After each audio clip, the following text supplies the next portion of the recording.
Last time on Sealed Only Sunday. I don't think it's ever done that before. Oh god!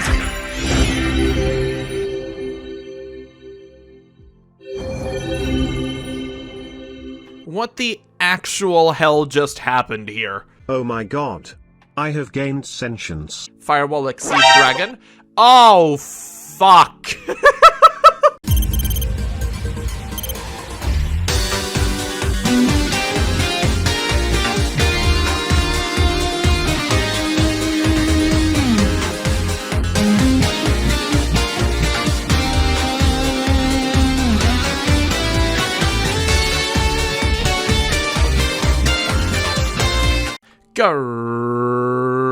Greetings and welcome back to Sealed Only Sunday. We have now officially done 13 episodes of this. If the unluckiest episode is not today, I don't know what's wrong with the world. Last week, we ended up kind of fighting our way to one deserved victory, given that we didn't 0-2 lose to anything. I'm still proud over that fact because what we went up against were actually some decent decks, but I digress. We also gained a handful of items because our patrons absolutely showered us with stuff, which is great. So for this episode, we have a lot of thinking to do. Last episode, as I spoke about during the end of it, we have a lot of cards available in our sell pile. The sell pile has grown absolutely massive, but I decided to hold on to the most of the powerful ones because there is always the chance that we could get to play them. The thing is, what I didn't know back then is what would happen today. Danish Chris has once again redeemed himself a gift of items. I don't know what's up with him in giving us stuff, but hey, you know what? I'll take it. The proxy here is the item itself. We spun the wheel together, as we always do, and I was given the item Card Market. Card Market allows us to increase the sell value of 3 cards in an episode to 100% of their base value. Suddenly, it's even harder to hold on to them. Last week I decided to hold on to them because a lot of them will allow us to pivot into different strategies. Dragoon, of course, being the main one here, because if we manage to pick up Verte Anaconda, or, actually manage to find the pieces to play him, he's a really good card. I mean, Season 1 proved that, if anything, right? But Pot of Extravagance also has a very decent spot in case we pivot to a deck that doesn't rely as hard on the extra deck. Remember, this is a wild series. Anything can happen. Even though I'm aiming for dragons, give me a couple more Marinsas cards and you'll see me play those instead. But on top of that, we also picked up the Ultimate Rare Toon Kingdom, which was meant to be sell bait, but considering the fact that we have more upgrades we can do for Todd, I was honestly thinking we might get a starship this episode so I can attempt to upgrade something if I can afford it, and from there kind of, increase the sell price to get more value, to get more cards. You get the drill. With the Card Market item, we actually might have to consider selling the cards at the end of the episode, depending on what today looks like. Regardless, though, that is the only patron redemption today, so we're going to go ahead and add our weekly budget of 3,250 to our budget, and I'll see you all in the shop, where things might spice themselves up. We never know.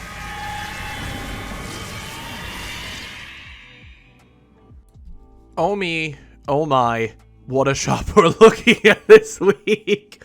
We have a surprising amount of repeats, actually, all things considered. I mean, we're looking at things like Eternity Code once again, which I'm not exactly complaining about, I guess. We're also looking at Mystic Fighters for like the 500th time because this set just refuses to go away.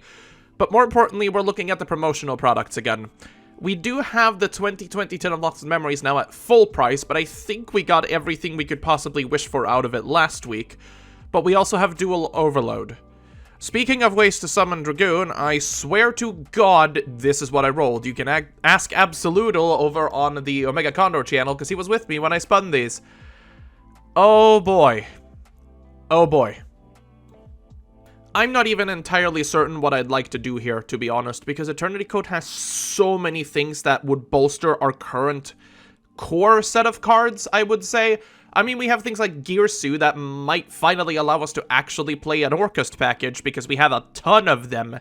You have stuff like Access Code Talker, of course, being the obvious, but then you have Machina Cruncher allowing us to go back into machines for a while.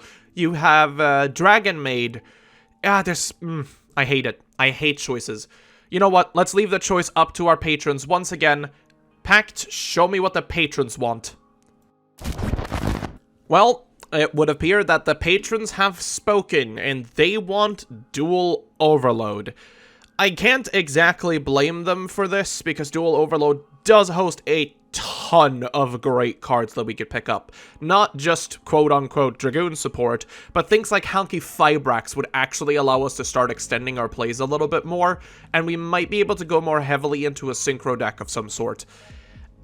I guess I don't know, man. You know what? Let's go for broke here. We're going to first of all enact the pact and actually go for Duel Overload, but we're gonna do slightly more. If you guys remember last episode, we got ourselves a coupon. The coupon will allow us to lower the price of any item in the store by 25%. You'll see it on screen right now.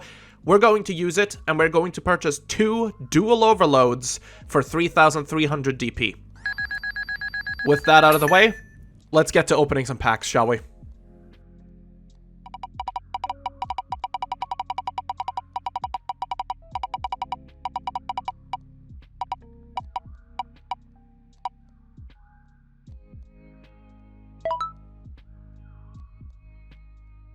Alright, let's get this show on the road, shall we? We are looking at 15 packs of Duel Overload. We bought 2 boxes, we got 3 extra from the patron wheel. It's about time we go.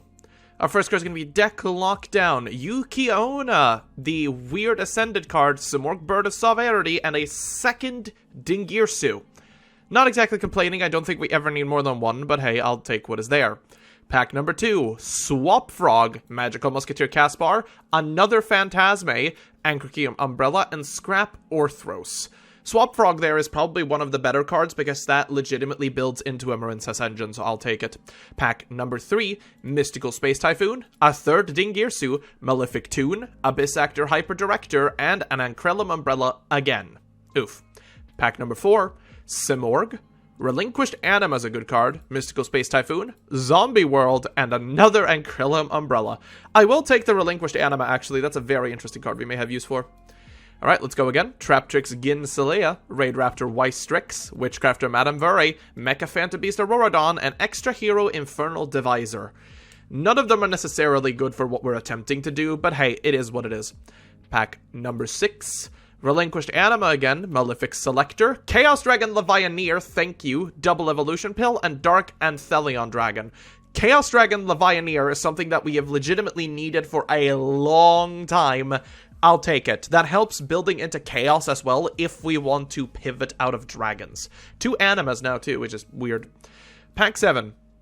Malefic Territory, Makayashi Mayhem, Ojama Emperor, Wat Giraffe, and Compulsory Evacuation Device.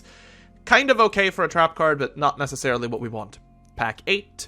Graveyard of Wandering Souls, Dingirsu number 3, Mystical Space Typhoon, Salamangreat Almirage, and Paleozoic Dynamiscus. Dynamiscus is actually really, really good. I'm happy to have that, as well as an Almirage is not terrible to have access to. Pack number 9, Magical Musketeer Scarfire, Malefic Paradox Gear, Ferocious Flame Swordsman, Terraforming, and Tor Guide from the Underworld. Huh. Well, we're looking good so far, I guess. Pack number 10, Blackwing Sephiroth the Elite, Herald of Mirage Lights, Cubic Casualty, Dangerous Fright for Nightmare, and an Infinite Impermanence. That's more like what we're looking for. Infinite Impermanence is one of the best cards possible we can pull from here. More of those, please. Pack 11. Daigustu Emerald, Hysteric Sign, Verte Anaconda, Malefic Paradox Gear, and Yugioh. Oh fuck, we have the Verte! No! No, not again! It's happening again!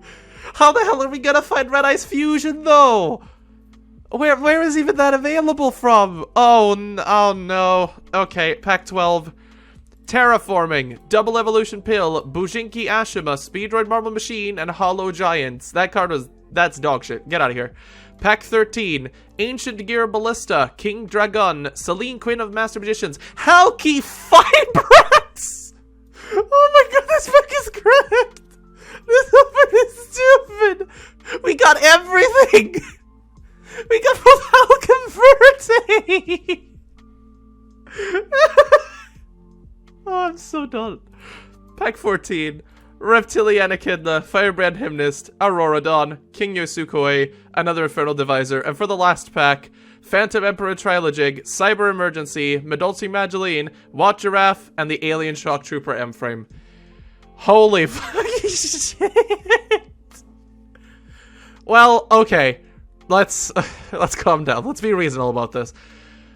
We just got two of the best possible cards we could open from this set, being both Verte Anaconda and Halqifibrax. Halqifibrax will allow us to help extend into further synchros should we be able to, and Anaconda has its obvious use. The only negative part about this is the fact that Anaconda is useless without Red Ice Fusion and its accompanying material, which I don't think we can very easily find. That's kind of the negative here, because it's only available as a pack in one specific product. The only real way for us to ever be able to get that is if a patron shoves it our way. If they do that, then yeah, that's possible. But it's also worth a lot of money. It's 5,000 DP if we sell it today. That would be insane. Regardless, I am very happy about this opening. This is going straight into the collection. I'll see you guys in the deck build. Holy shit. Right, so one calming cup of coffee later, because I'll be honest, I needed it for this one. This is the deck we're running this week. We do have a couple of major changes here, although we're not fully able to capitalize on them quite yet. Halqifibrax and Selene being the two cards here that really make a difference. If we're able to go into Halqifibrax, we can use it to find the Effect Veiler in our deck in order to summon Selene. Selene getting 3 counters from 3 spell cards in either graveyard, may be able to summon back the Effect Veiler, and from there, if we had a good rank 4, we could go into it, something like Avramax as an example. But unfortunately we don't, and we also don't have access code, meaning that that's not an option either. On the other hand, though, the fact that we now have access to it is crazy. Also, that's not a pun on access code talker, yeah, whatever. Other than that, we've also included another card in our extra deck that may seem surprising to you, but it is Desert Locusts. Desert Locusts, if it is summoned through Halqifibrax on our opponent's turn, will rip a card out of their hand. It's decent. The main goal of the deck still remains the same: set up a bunch of negates, try to interrupt our opponents to swing in the following turn. Now we also have access to Dynamiscus and Infinite Impermanence, which are both super good cards, so I'm hoping we have a little bit of an easier time going second. Although, this is sealed only, anything could happen. In addition to this, we also have a money match at the end of this episode. We have a late claimer, or a late duel, I suppose, considering they claimed it back in episode 4 and then never showed up, but I digress. That's happening at the end of the episode as well, so let's just get to the Lupine Weekly, shall we? Alright, people, we're heading in today to the largest Lupine Weekly we've had thus far, with 16 participants, which is crazy. We're going up as Team Elmo YT, playing Tenyi, and we're going to do our Dragon Link shenanigans, but we get Ash Blossomed at Striker Dragon, meaning our shenanigans are over, and at this point we realize we're playing Tenyi. Tenyi has the miraculous availability of, spamming the board with their own Tenyis. Unfortunately, they also have Vishuda, which will force out our Dynamiscus very early, which is not great. They are going to end on a board that can just barely not destroy us, but then we realize this Tenyi list is playing Protoss. Protoss simply states, name an attribute, your opponent cannot special summon monsters of that attribute until the end of their next turn. He named Dark. What are we gonna do? Our entire deck is Dark monsters. Even though we have a hand that could technically get us out of this, we can't summon them. So that is a very swift game 1. Game number 2, we are going first this time, and we're hoping that what we can do is enough, although with our hand, it's not great. We're just gonna throw Striker Dragon into the graveyard here, doing our usual boot sector launch shenanigans in order to get into Borreload. Oh, not Borreload, what am I talking about? Whatever. Negate boy! We do get Doggerand though, so unfortunately we are still getting shat on no matter what we do. Tenyi is going to go off to the Tenyi races, as Tenyi does, getting back their Kaiju thanks to Vishuda, which is really unfortunate. Shaman of the Tenyi is going to be summoned pitching Mare. When Mare activates its effect, we have to Solemn Strike this, otherwise we are just out of the game immediately. This actually kind of ends their turn, which means we may have a chance yet. Unfortunately, we don't have access to using our boot sector launch anymore, which was our probable way out of this. We're going to go ahead and summon the Pioneer for the first time, which unfortunately shuffles back Dogaran as we activate our Monster Reborn to bring back our Borreload Savage. We do get hit with the... I never remember what that is, like Draconic, something? Whatever it is, it basically cycles through Tenyis. Unfortunately, this also brings back Monk thanks to Shitana's effect, which will send Levianir to the grave. Then we get hit with Protoss again. Protoss will, of course, destroy one monster of that attribute. We cannot special summon Dark Monsters again. And be gone, Knave. Yep, we are most certainly be gone because there is no way in hell we're taking this one. For match number 2 today, I'm going to spare you a lot of it because we are playing up against Ink, who has decided to bring Earth Machine. The issue with Earth Machine is their turns take literally 5 minutes to complete to end on an Anger Knuckle. So I've gone ahead and sped up the turn for you, and what do you know, they end on 2 set and an Anger Knuckle. Gee, I would have never guessed. We opened 2 Galaxy Cyclone, however, so we're going to fire them off, hoping to not get hit by back row, and to be honest, it was probably the correct choice. We do get a Dragon Ravine off of Terraforming here, which is going to allow us to send Absolouter Dragon, allowing us to get Rocket Synchron. Rocket Synchron is, of course, going to bring back the Absolouter Dragon, which is going to Scepter Summon Noctivision from our hand. This is going to get the Galaxy, whatever, Dragon. And at this point, he's going to tag out Anger Knuckle for the machine. We're going to overlay into Dingirsu, sending it back to the graveyard, which unfortunately is going to trigger yet another effect from it at the end of the turn, but what can we do? We beat in, lowering him to 2,400, which of course brings back another machine thanks to the train. I am yet again going to choose to speed up the turn here because, I'll be honest, these turns take a long time to not do a lot. In the end, though, we're still sitting on our 2 cards. Clipboard Genius basically ruins our plan here by negating Basil. He cannot OT Chaos this turn thanks to the fact that we have Dingirsu on board protecting everything, but we no longer have the attack damage to end the game straight out thanks to Clipboard Genius. We simply have to go into the battle phase, beat away what we can, and we now have a way to stopping Lieb. Unfortunately, that doesn't end up mattering because what he ends up doing is something that I didn't think he would play, Enter Blathnir. We're now forced to use the Solemn Strike on Enter Blathnir, which is going to get us low enough to lose the game regardless because we needed that negate for Lieb. Unfortunately, we'll move to game number 2 here, and this one, I'll spare you a little bit of it, but basically speaking, when you play Earth Machine, you want Metal Cruncher. Metal Cruncher searches you any of the Infinitrix that you're missing, Harvester or Brutal Dozer. You activate Brutal Dozer or Harvester, whichever one you have. Harvester searches Brutal Dozer. Of course, you can go into Riverstormer. Riverstormer sends a card away to the graveyard in order to search for a machine and then brings out a Goliath. You then use Riverstormer to sack the Goliath to bring back Riverstormer to make another Goliath. At this point, you can activate Trencher, if you had it, to bring back another card, which we attempted to negate, but it doesn't happen. Oh, you don't activate Trencher, sorry, activate Brutal Dozer. Then you make Ballista, that searches Box, Box searches Tunneler, Tunneler sacks the Ballista to special summon itself, you can then use any other, then you banish the Tunneler to return 5 machines to the deck to draw 2, and then you do Bullet Train shenanigans. Bullet Train comes back, we do decide to Nibiru here, hoping he doesn't have more machines in hand, to be honest. As it turns out, though, he has the 2 perfect machines to bring back his entire board, setting 2, passing back to us, using Bullet Train's effect to get a card. We fire off our Cosmic Cycle at the end of the turn, and we draw a Fogblade, which is really unfortunate because that is not enough to win the game here. Any normal summon will do it, no matter what we attempt to Fogblade here. We could have swapped Nibiru to defense position, but it would not have mattered in the end, so we just take the defeat against Earth Machines. It's unfortunate, but hey, happens.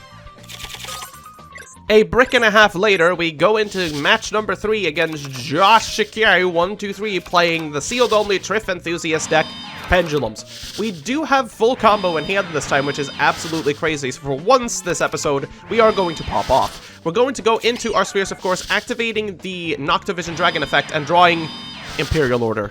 Oh boy. We have 2 interactions on Imperial Order. We pass the turn. We have no clue what our opponent is playing until now, and we see Abductor. We flip Imperial Order, and that's the end of the game, folks. He cannot out that. Oh, that's nice. We go to game number 2 then, and our starting hand this time is slightly worse. Yet again, Abductor is in the starting hand of Josh here, which is probably the best card you can open with when you're playing sealed-only Pendulums like this.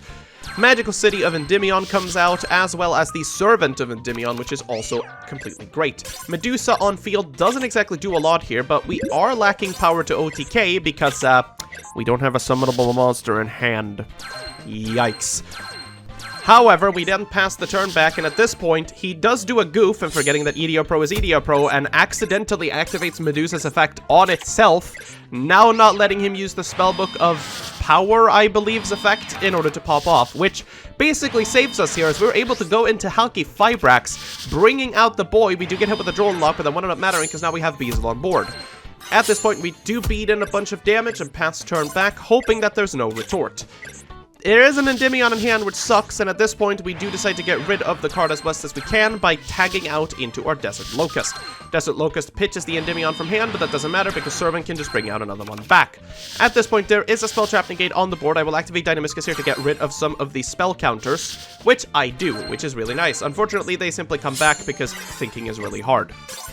Bizzare is a terrible card for him to out, though, because he needs an extra deck monster for this, and he doesn't have that many, as you can see, because I believe this was a week 2 sealed only deck or something. I'm not judging what people enter the tournament with. They can play whatever they want. We do have Bizzare on board still. We have yet to clear the board, but now 3 spell cards in hand as another Mythical Citadel gets activated here. Abductor is going to use its effect to search another Medusa. Then you get the spellbook of Power, Knowledge. I don't remember spellbook. Oh no, it's Secrets. Secret searches Wisdom. Wisdom activates on Medusa to make it untargetable by spells, but it's basically just counter fodder. Counter fodder it is, and out comes another Endymion. We also get a Shining Magical Warrior Daybreak, whatever it is. He attempts to go into Bizzare, forgetting Bizzare has card taxed. Bizzare, of course, survives. He punches into our booties, which is great. We then punch over the Endymion yet again, because we really don't want this thing to be alive, as he draws into another spell, the Endymion Judgment-y thingy, whatever it is. We go for the Safer. Safer searches Rocket Chaser for a following turn. We set the Fog Blade, and that's about the best we can do. Here comes the Spell Power Mastery, Spell Power Servant. I never remember the card, but that does give him the pen skills available to pen summon. Both Medusa and Endymion are now back on the board, getting another counter for his Daybreak Man. Goes for the Pot of Desires, which unfortunately doesn't really find much. Finds a Terraforming that's dead and a Scale he can't use. He does lower the attack of Bizzare this time because he can still punch over it. It isn't enough to really do a dent in us, and Bizzare, of course, just gets stronger.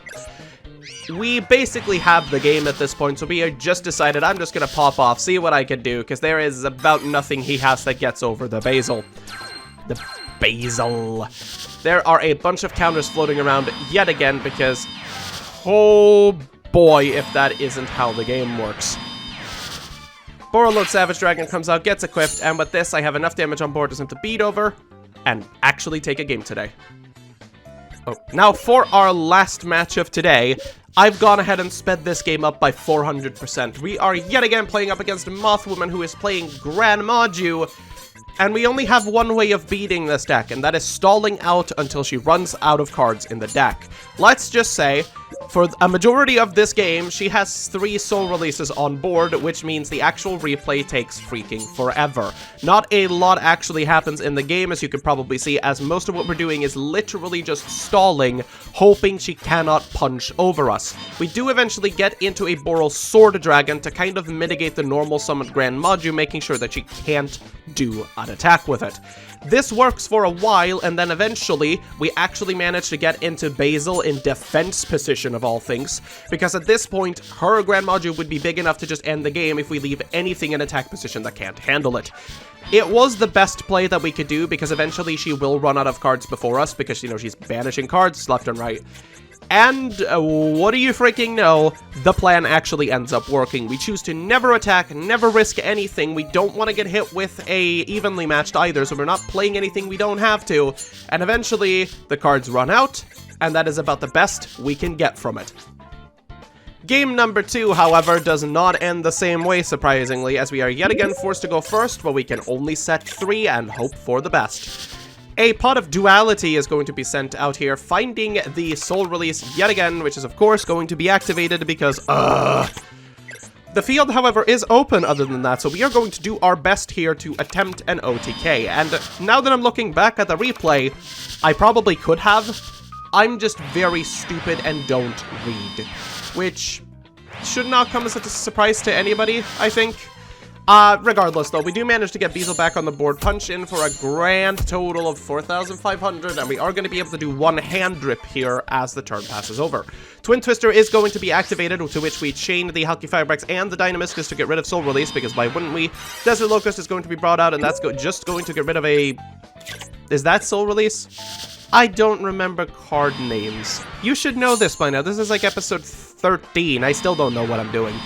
We attempt to go in for a game on the following turn, but we're met with a scapegoat, which is just infuriating, but I digress. We then go into the Borreload Savage Dragon, yet again, giving it 1 negate to protect us from anything that might come, and it does. We get a Link Haribo, a Link Spider, and then we get Raigeki, which we obviously are going to negate here, as we have game on board, managing to take a second game of today against probably the biggest Brick Grand Maju has ever seen, considering there's 2 Maju in hand and not a single card to banish anything. Oof. Unlucky. You know what? Considering how horrible of a start that was, that actually didn't go all too badly at the end of things. A 2-2 week, completely down the middle of the line. Honestly, I'll take it. Considering we've gotten this far losing a lot for the last couple of weeks or just getting free wins off of buys, being able to take 2 legitimate wins is pretty good. All things considered as well, we actually did beat Mothman this week by literal tiebreakers, so I'll take it. We do earn ourselves a grand total of 350 DP into our Buckaroni, and we're about to go into the money match of this week, where we're taking on one of the longest supporters of this channel, being Mikalo.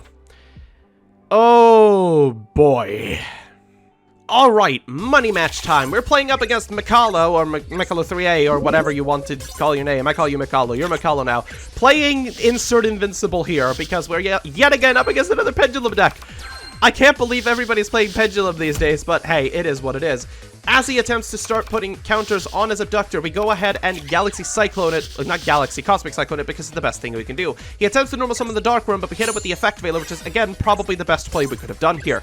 Boots ends up in the grave, which means we now have a Boot activation to bring us a Pog Blade in case something happens. We also have a Solemn Strike, which is just about as good as it gets.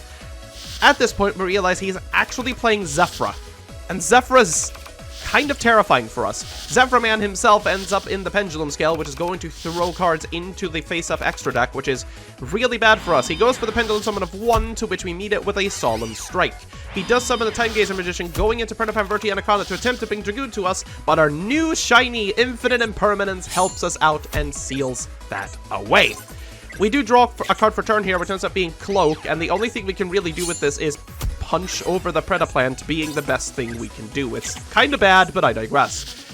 Zephyra is yet again going to activate its effect, or Zephreet, or whatever the hell it's called, to summon Servant and the Time Gazer. We're going to Solemn Strike that immediately, and that is met with a scoop, as that is the last play he had. We go into game number 2, now being forced to go second, and our hand's looking a little bit better this time around. It is Rocket Central, but, you know, it is what it is. Skullcrobat Joker gets summoned, the Sephra Field spell gets out, but that's all that happens. We're going to immediately Cosmic Cyclone. I say Galaxy every time, I don't care. We're going to quick launch into our big Striker Dragon, going for the Boot Sector launch. Boot Sector launch is going to bring out 2 of our rockets of choice, which is going to bring out Halki Firebrax. Halki Firebrax is going to summon the one and only Effect Veiler, letting us go into Boral Sword, normal summoning a monster, and holy crap, we've actually taken a money match. Oh, sweet. So as if this week could not get better, we actually take a money match off of someone. For the first time in a very long time, we have the option of making bank. The real difficulty here is, this is the deck Mikalo brought. Same as the rules for everyone that duels us, we're allowed to take 1 card from this. If you can all watch what I'm looking at, you're looking at the extra deck. There is so many things in there that are of use to any deck, namely Access Code Talker. However, I've actually decided on doing something incredibly stupid, but something that I feel I want to do. Now, a lot of you people, and I mean a lot of you, have been commenting on the fact that we haven't been playing machines. It seems you all forgot the fact that shit's random. Machines are hard to build when you can't pick what you want. However, Dragon Link is extremely overdone because it's a very good deck. Rockets especially. Rockets are goddamn great. However, we do have an option here. The Cell Box. So I've decided to abuse it. This is the first time I will actually show the Cell Box on screen, because you're going to need to follow along to what's about to happen. This week, I am going to chug down one of my brews and activate Card Market. Card Market is the item we received this episode from Danish Chris once again. He's like the item man. He just uses all of his patron uses on items. which will allow us to sell 3 cards from our collection at their maximum value. We're choosing to take Access Code Talker from Mikalo's deck list and add it to our collection. You can probably see where this is going. I'm going to go ahead, and I am selling Predaplant Verte Anaconda, Red Ice Dark Dragoon, and Access Code Talker using Card Market's item to sell them for 100% of their price. This, ladies and gentlemen, is the sell box. I will be starting to show this off every time I sell a card from our collection now, though you're probably looking at that insane number, so let me real quick explain how the sell box works. In our Yugioh Pro collection, where I keep my cards and do everything, you can sort everything by price, which searches TCG Player for the cheapest listing possible for the card in question. These sellings are from people, mind you, which means the cheapest price available is what we would have earned if we would have sold the card. That, of course, as you probably could have guessed this point, that DP is just, you know, money, but added a 0. There you go. So, our Access Code Talker that we stole today is worth 13,000 DP, which is essentially $130, just about. Add 2 zeros and you generally have the prices for cards, packs, and everything else in this world. Verte Anaconda earns us a solid 6,000 DP, and Dragoon earns us 9,000. This comes out to 28,000 DP. This is the richest we will probably ever be, because getting Card Market again is very, very rare. With that amount of money, we can do a serious twist in our deck to change it to whatever comes next week. Now, normally with the sell box, of course, we only earn 25% of the value, but a couple of more rules that you should probably be aware of is the fact that we can only use it once per episode, and we can only sell up to a maximum of 8 cards every time. Because we've used Card Market this episode, we're only allowed to sell 3, but of course we get 100% of the value instead. I do have more cards I'm planning to sell, but with 28,000 DP, next week will be super important. We're talking game-breaking levels of important, because whatever we end up pulling here is what we can line into. I hope